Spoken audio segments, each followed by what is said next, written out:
Cornette, you know, when you talk about the glory years of Houston wrestling, the longest running wrestling program of its kind in the history of the United States, right here on Channel 39, you talk about one guy, because Paul Boesch, after all, he was the king of Houston wrestling.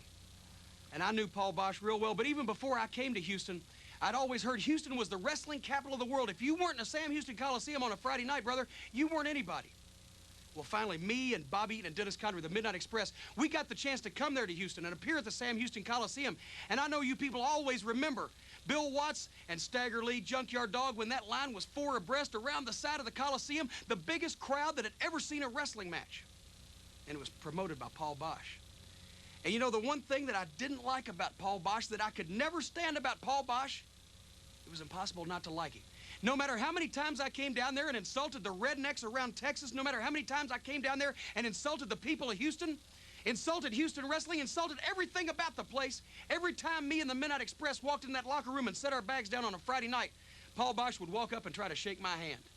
He was the only guy in wrestling that could outdress me. And when I heard Paul Boesch passed away, I knew that Houston wrestling was never going to be the same.